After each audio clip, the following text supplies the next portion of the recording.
Assalamualaikum, hari ini mau buat kopi jahe dan di sini kita siapin jahenya dulu dan untuk resep-resepnya nanti aku tulis di deskripsi box. Setelah itu jahenya di sini itu kita potong-potong tipis-tipis, iris tipis-tipis banget gitu ya.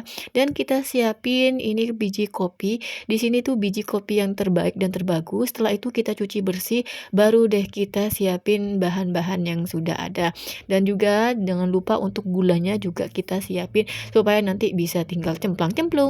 Dan selanjutnya di sini aku mau ngebersihin dulu. Di sini itu aku ngebeli wajan yang terbuat dari tembikar dan ini tuh lumayan murah. Itu harganya cuma 35.000 doang segede ini. Ini tuh bisa menampung 1,5 kilo kopi.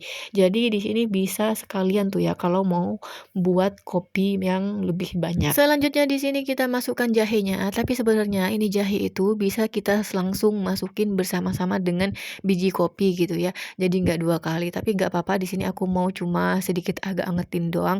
Setelah itu kita masukkan biji kopi. Jangan lupa biji kopinya kita tiriskan supaya nggak ada air yang terlalu banyak di wajan. Tapi sebenarnya bisa kering, cuman sedikit agak lama nanti ya. Setelah itu baru kita gongso atau kita masak dengan api yang sangat besar.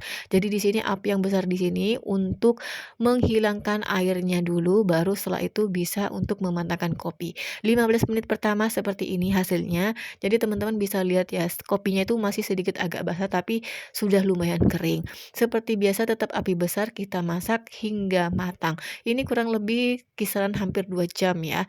Dan setiap step per stepnya itu nanti aku tulis di sini. Teman-teman bisa lihat aja videonya berapa menit dan bagaimana perubahannya. Nanti teman-teman bisa coba langsung di rumah ya. Tapi di sini itu aku pakai wajan tembikar, jadi beda ya antara wajan tembikar dengan wajan stainless atau wajan besi lainnya. Setelah 45 menit ini biji kopinya sudah mulai menghitam tapi nggak rata dan ini hitamnya itu lumayan banyak tapi nggak terlalu banyak sih ya, sedikit agak kayaknya seimbang gitu. Tetap pakai api besar dan setelah 60 menit api besar lalu kita kecilkan sedikit saja supaya ini nanti matangnya bisa merata. Karena di sini kan sudah lumayan banyak tuh hitamnya, kayaknya sudah sedikit agak lebih banyak daripada yang tadi. Selanjutnya kita masak lagi dengan api yang sedikit agak sedang. Setelah itu, setelah 1 jam 15 menit kita bisa melihat perbedaannya. Ini tuh sudah mulai menghitam dan sedikit agak kecoklatan yang artinya dia itu sudah hampir matang. Dan lanjut di sini untuk kita coba tes kematangnya, kita ambil satu aja biji kopi dan kita geprek pakai alat seperti ini. Dan jika kalau ini masih bersisa gitu ya, bersisa biji kopi yang susah untuk digetok, itu artinya masih mentah. Tapi kalau sudah digetoknya itu crispy dan kriuk, itu tuh artinya sudah matang. Jadi kita bisa tes itu ya. Dan ini aku biasanya tesnya itu pakai biji kopi yang sedikit agak kurang hitam gitu. Menandakan kalau ini tuh sudah matang atau belum gitu ya. Tapi kalau kalian nggak pengen getok-getok seperti ini, bisa langsung dites kriuk gitu. Langsung dimasukkan ke mulut dan kita gigit gimana ekspresi dari si kopinya. Kalau dia itu sudah kriuk sampai kita bisa hancurkan lebur gitu, itu artinya sudah matang. Tapi kalau masih sedikit agak sisa dan juga sedikit nyangkut di gigi, berarti itu masih mentah.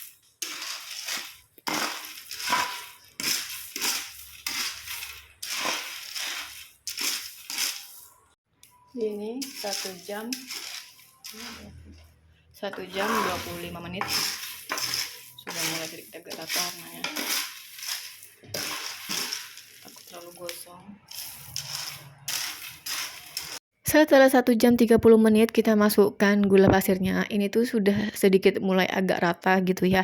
Kalau rasanya pengen nambah gak apa-apa, tapi di sini tuh sudah lumayan cukup banget untuk aku. Karena itu nanti kalau terlalu gosong itu gak enak juga. Hitam pekat tapi gosong ya eman-eman juga gitu ya. Mending yang sedikit agak seperti ini tapi hasilnya itu nikmat dan pas gitu ya.